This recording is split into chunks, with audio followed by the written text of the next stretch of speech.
Ćao svima, u prošloj lekciji govorili smo o toolbaru i o ikonici elementi koje ćemo koristiti u našem dizajnu, govorili smo o vektoru, govorili o fotografiji, također napomenula sam vam na koji način možete da ubacite određenu fotografiju ili ikonicu u vaš radni prostor. Sada želim da vam pokažem jedan trik. Oni su to u Canvi nazvali magija. A zašto magija, sada ćete i vidjeti. Na tastaturi prečica zvana slash ili ona kosa crtica, ako je pokrenete, izlazi vam ovaj bar. Kao što vidite, piše magija.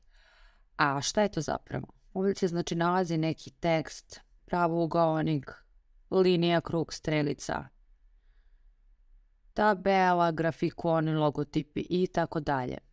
Ovo je način da jednostavno uštedite vaše vrijeme. Recimo, ako mi treba neko brzo rješenje, ako mi treba da ubacim na brz način tekst, evo, ubacivanje teksta, enter, gotovo sam.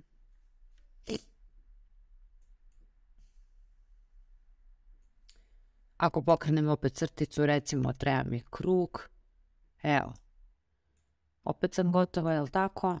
Pokrenut ću crticu. Još jednom da vam nešto pokažem.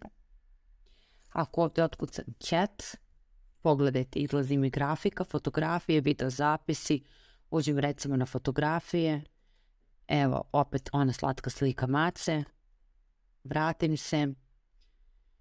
Znači, ovo je u suštini isto search bar koji vidite sa leve strane, samo ovo je mnogo lakši i mnogo brži način da dodate neki element u svoj dizajn.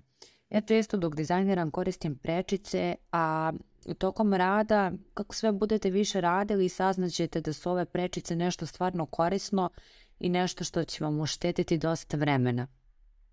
Probajte da polako da se navikavate na te date prečice i da vam to postane jedan sistem rada, jer jednog dana bit ćete zahvalni svim tim prečicama, jer to će stvarno uštediti vaše vreme. A sada da pređemo na sljedeću lekciju.